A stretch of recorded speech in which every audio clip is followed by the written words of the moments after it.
जितने लड़के कहते हैं ना कि सर मेरे पास पढ़ने के लिए पैसा नहीं है, तो मैम दिल से दुआ देते हैं तुम लोग का रिजल्ट हो जाएगा। सच बताते हैं, जिसने संघर्ष किया इस जीवन में उसको ये चीज हो जाता है। बहुत उसके अंदर मेहनत आता है पढ़ने के लिए।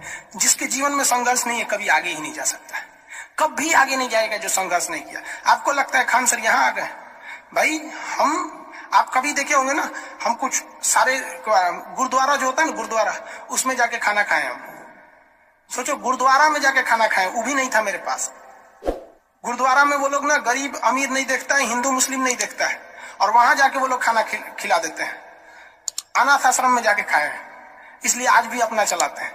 तो ऐसा नहीं है कि किसी को कामयाबी बना के मिलती है, लेकिन जो इंसान मेहनत करेगा ना उसे कभी कोई आगे बढ़ने से नहीं रोक सकता। पढ़ाई से मुंह मत मोड़िएगा, समस्याएं आती रहेंगी जाती रहेंगी, आप पे लोग हंसेंगे। याद रखिएगा मेरी बात, जिस जिस पर ये जग हंसा है उसने इतिहास रचा है।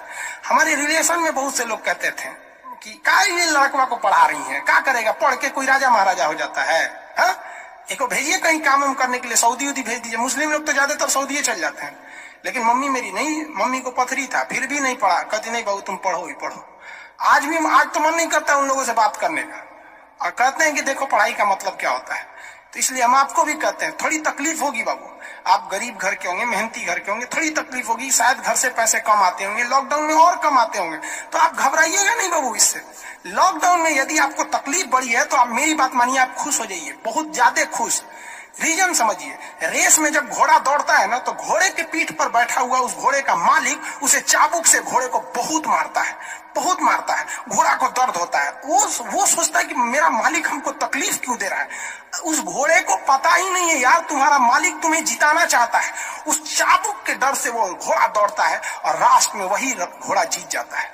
तो याद रखिएगा, आपका मालिक ऊपर वाला है। अगर वो आपको बहुत तकलीफ दे रहा है ना, तो आप उस तकलीफ से घबराइए मत, बल्कि खुश हो जाइए कि आपका मालिक आपको जिताना चाह रहा है। जिस घोड़े को चाबुक नहीं पड़ेगा वो कभी रेस नहीं जीत सकता है। तो जिस इंसान को कभी तकलीफ नहीं देगा भगवान, वो कभी आगे नहीं जा सकता है। वो पत्थर कभी नहीं पूजा जाएगा जिसे छीनी हथौड़ी से तराश कर एक मूर्त की मूर्ति न दी जाएगी यहाँ पर। तो आपके जीवन में अगर तकलीफ नहीं आती है तो आप आगे नहीं बढ़ेंगे। और जिन्हें तकलीफ आती है, गरीबी आती है, समस्याएं देखने को मिलती है, पड़ोसी हंसता है, याद रखिएगा एक दिन वही लोग आपका नाम इज्जत से लेंगे वहां पर। और फिर आप उन लोगों से, खैर आप माफ कर दीजिएगा, सबको माफ कर दीजिएगा, ये बहुत बड़ा अपने आप में बल है। सबसे बड़ा बल नाभिकीय बल होता है, सबसे बड़ा बल, और सबसे कमजोर बल गुरुत्वीय बल होता है। लेकिन हमारे हिसाब से सबसे बड़ा बल होता है कि जब आप गुनाह न किए हो और आपको सजा दिया जा रहा हो, और फिर आप उसे माफ कर दें। कोई आपसे बिना वजह खफा हो जाए और आप उसे माफ कर दे, ये भाई साहब दुनिया का सबसे बड़ा